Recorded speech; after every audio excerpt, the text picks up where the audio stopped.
Maria was homeless, James was living in his brother's basement, and Dorothy was about to lose her house, and none of them knew that in 3 hours Prince would hand them legal papers that would change everything. What 25,000 people didn't know was that Prince had been homeless at 16, and tonight he was about to prove that music wasn't just entertainment, it was a lifeline. The lights at Target Center blazed purple and gold, cutting through the Minneapolis cold that seeped even through the arena's steel walls.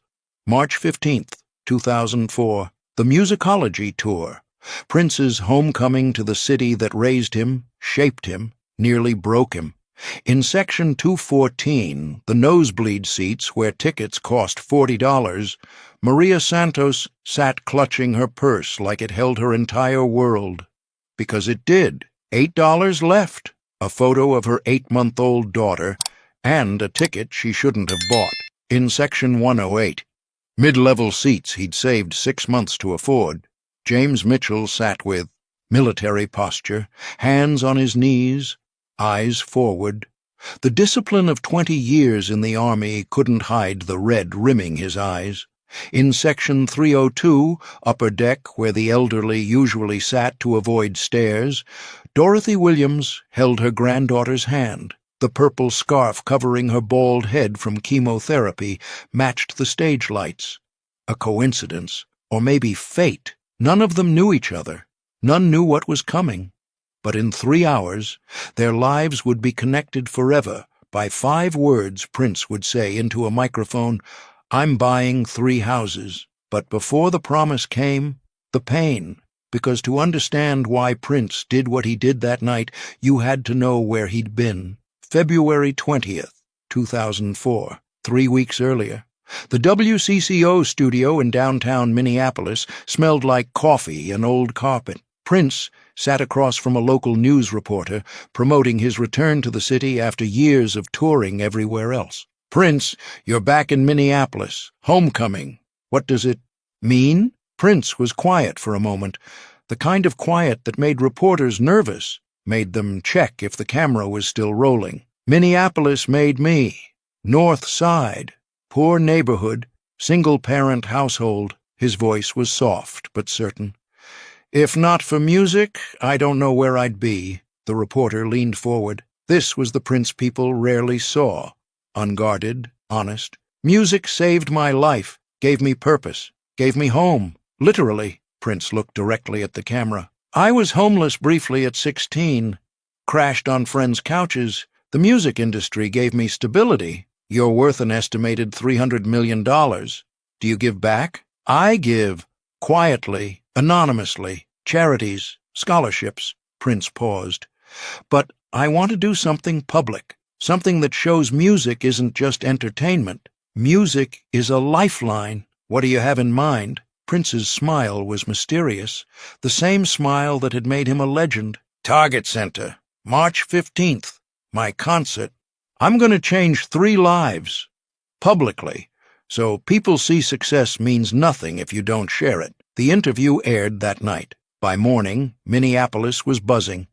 By afternoon, the March 15th show was sold out. 25,000 tickets gone in 2 hours.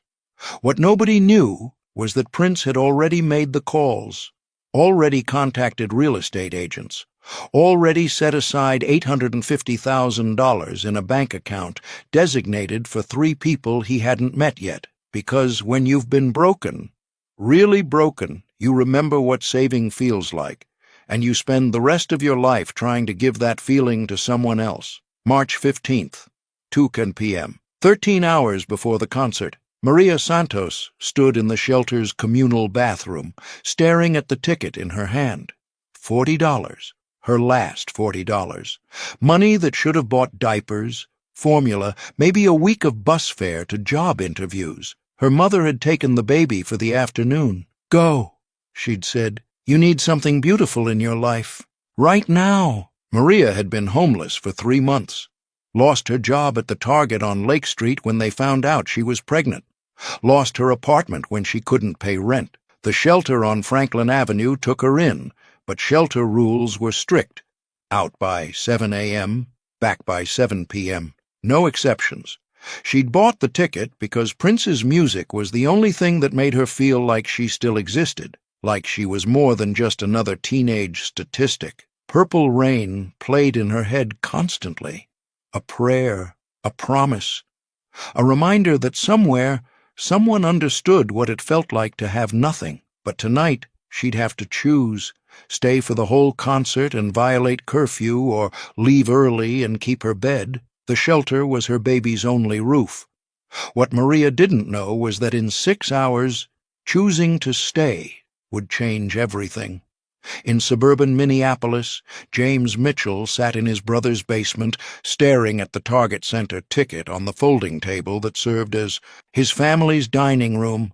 6 months since the fire.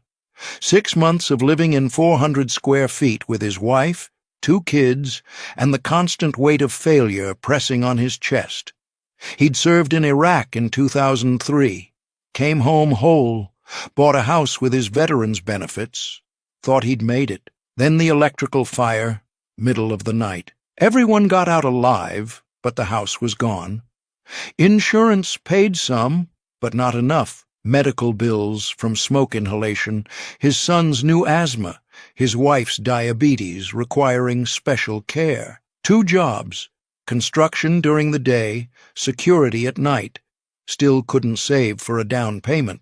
Still sleeping on an air mattress in his brother's basement while his kids shared a pull-out couch. The ticket had been his wife's idea. "You need something good, James. One night where you're not drowning." He'd listened to Purple Rain on repeat during his deployment. The song had kept him sane when mortars hit the base, when he'd wondered if he'd ever see home again. Now he was home, but he didn't have a home. Tonight was supposed to be escape. But escape from what? You can't escape yourself.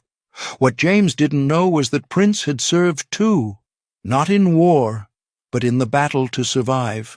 And tonight, one veteran would save another. What would you sacrifice for one night of hope? Maria had $40. James had 6 months of savings. Dorothy was about to sacrifice something even more precious. But first, Prince had to tell 25,000 people why he was really there. In her house on the north side, the house she'd lived in for 40 years, Dorothy Williams sat at her kitchen table surrounded by eviction notices and medical bills totaling $200,000. Her granddaughter had bought the Prince ticket for her birthday. "One last happy memory before we lose the house, Grandma. Breast cancer. Chemotherapy finished last month. She'd beaten the disease but lost everything else.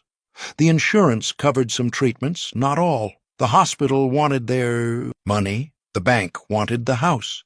Next month, eviction. 40 years of memories, her children's first steps, her husband's last breath, every Christmas and birthday and ordinary Tuesday that made a life, packed into boxes and thrown away. Purple Rain had played at her husband's funeral in 1995. The song helped her grieve, helped her survive 9 years alone in a house that echoed with his absence. Tonight's concert was supposed to be closure, one beautiful memory before everything ended. What Dorothy didn't know was that Prince understood what it meant to lose home, and tonight he was going to make sure she kept hers. 8:12 p.m., the house lights dropped.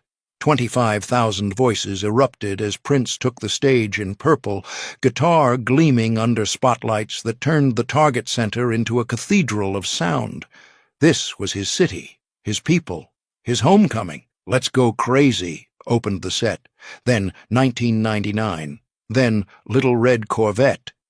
The crowd sang every word, their voices shaking the arena's foundation.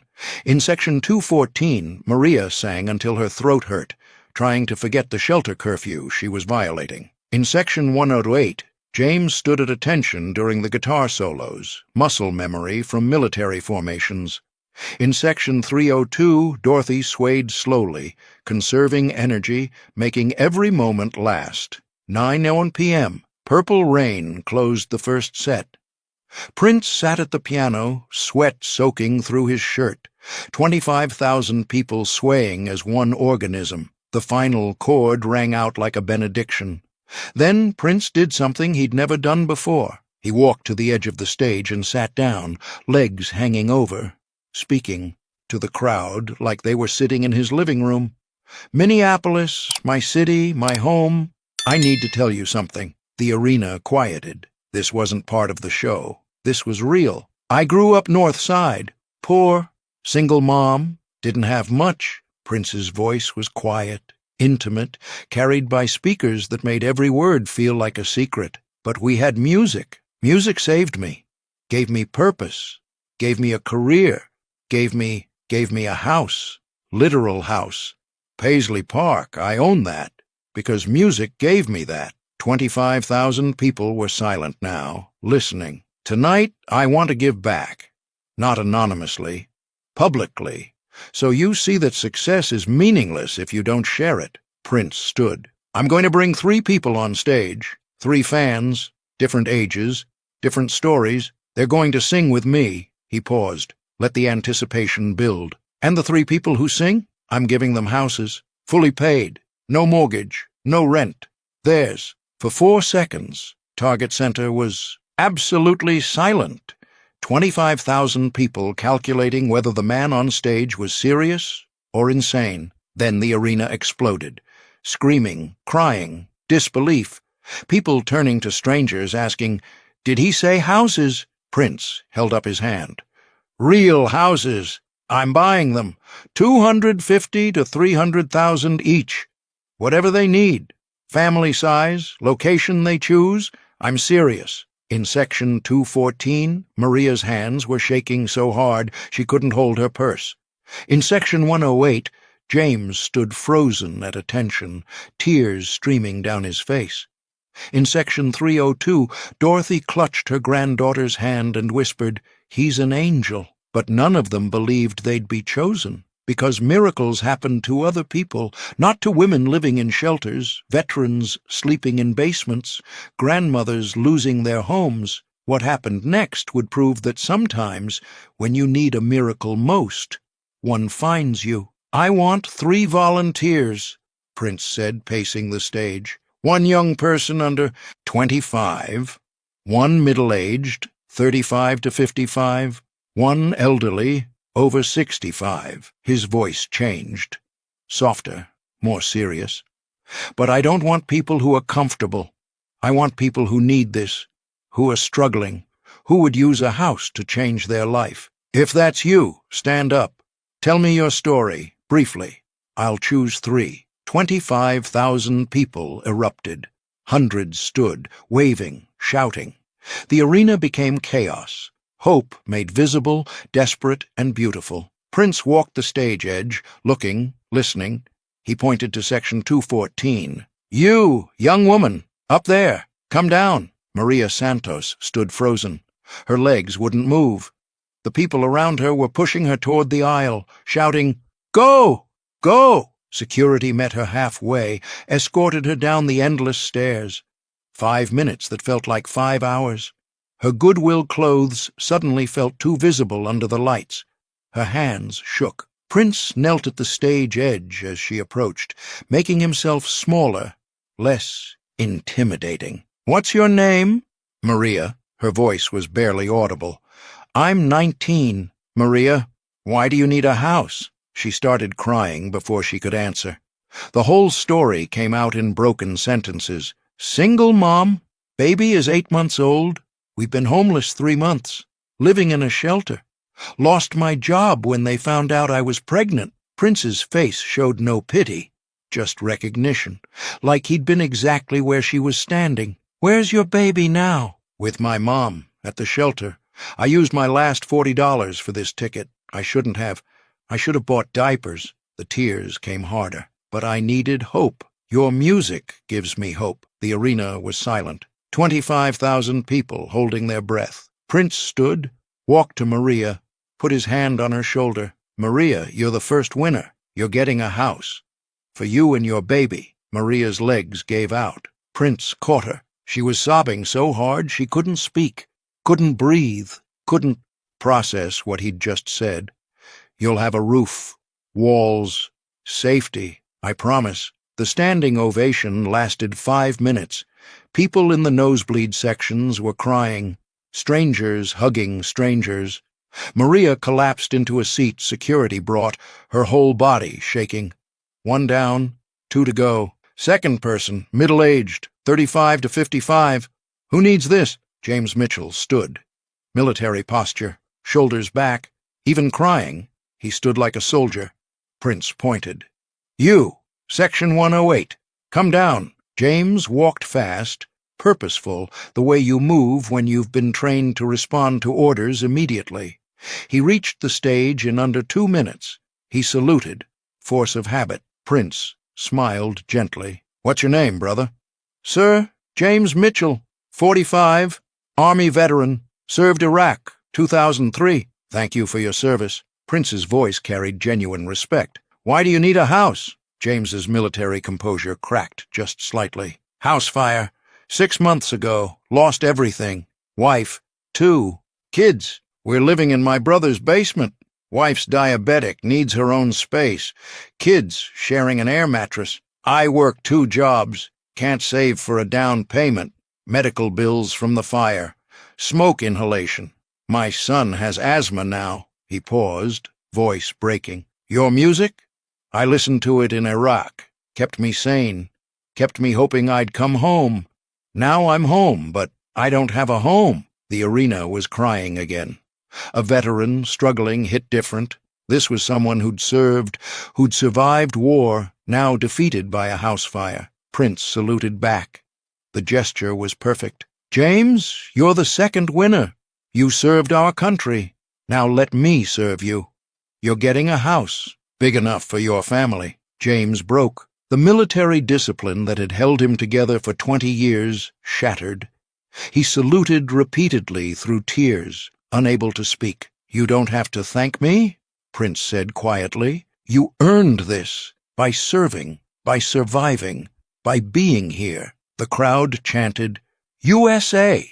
USA! Not politics, just pure support for a man who'd given everything and gotten so little back. 2 down, 1 to go.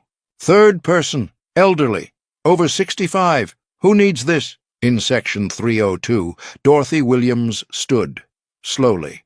Her granddaughter helped her, held her steady. Prince saw her immediately. The purple scarf, the frail frame, the determination in every movement. You, Section 302. Please come down. It took 10 minutes. Dorothy was weak, each step an effort. But she didn't stop. The crowd watched in silence, this elderly woman refusing to give up. When she finally reached the stage, breathing hard but smiling, Prince brought her a stool. Sit, please. Take your time. Dorothy sat, caught her breath. I'm Dorothy, 68, breast cancer survivor, finished chemo last month. Congratulations, you beat it. I beat cancer. Her voice was soft but clear. But I'm losing my house. Medical bills, $200,000. Insurance didn't cover everything. I'm being evicted next month. She looked at Prince with eyes that had seen too much loss. I've lived in that house 40 years. Raised 3 kids there. My husband died there. It's my life. My granddaughter bought me this ticket, birthday present. She said, Grandma, let's see Prince. One last happy memory before we lose the house. Dorothy smiled through tears. Your music played at my husband's funeral, 1995. That song helped me grieve, helped me survive. Prince knelt beside her, took her hand. The arena was completely silent. Dorothy, you're the 3rd winner. You're keeping your house. I'm paying your medical bills. All of them. 200,000. The house is yours. Forever. Dorothy couldn't stand. She collapsed forward, and Prince caught her, held her while she sobbed. I'm keeping my house, my husband's house, your house, his memory, yours forever. The standing ovation lasted 20 minutes, the longest of the night, the longest maybe in Target Center history. People weren't just clapping, they were praying, crying, processing what they'd just witnessed. 3 strangers, 3 houses, 3 lives changed in 20 minutes. But Prince wasn't done yet. Now, Prince said when the applause finally died. "Maria, James, Dorothy, you're going to sing with me, because music brought you here. Music is giving you homes. Music connects us." He started playing, not the full band arrangement, just him and the piano, intimate, raw. Maria sang first, voice trembling but pure, not perfect, but honest, real. The crowd didn't care about technique, they cared about courage. James sang next, military choir training showing through, strong, controlled, emotional in its restraint. Dorothy sang last, sitting on the stool, voice fragile but beautiful, old-school soul, crying while singing but never stopping. Then all four together, Prince, Maria, James, Dorothy, plus 25,000 people joining in. The entire arena singing, one voice, turning a concert into something sacred. When the song ended, silence. 10 seconds of perfect quiet, then explosion. 25,000 people on their feet, applause that wouldn't end. Backstage, 11:30 p.m. Maria held legal papers. "This is real? I own a house?" Prince's lawyer nodded. "3-bedroom, North Minneapolis, closing in 2 weeks. Yours?"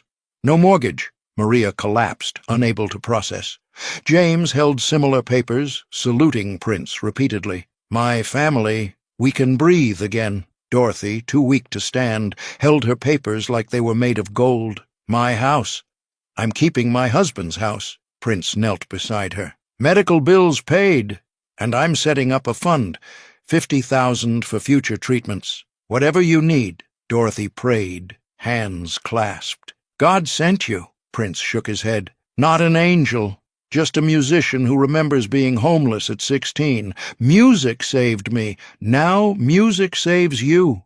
If this story reminded you that real generosity isn't about giving what you can spare, but sharing what matters most, share it with someone who needs hope tonight. Because sometimes the best thing success can buy isn't another house for yourself, but a home for someone who has none. The Minneapolis Star-Tribune ran the story front page. CNN, NBC, ABC picked it up nationally. Prince Gives 3 Homes became the feel-good story of 2004. Maria moved in April. "My baby has a room, has safety. Prince gave us life." James moved in May.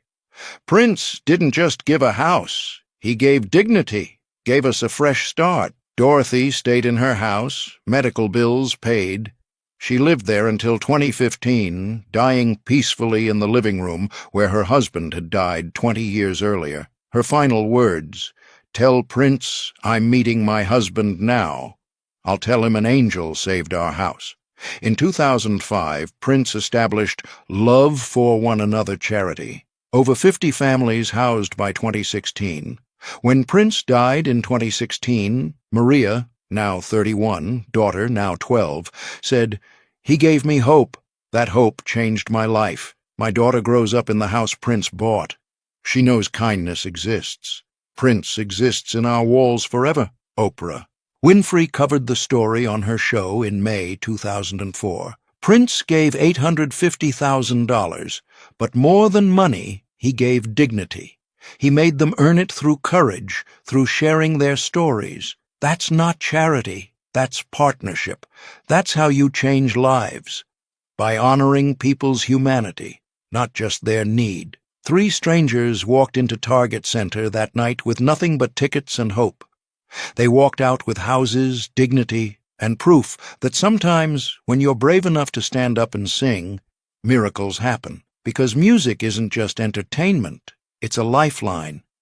And Prince spent his entire life proving it.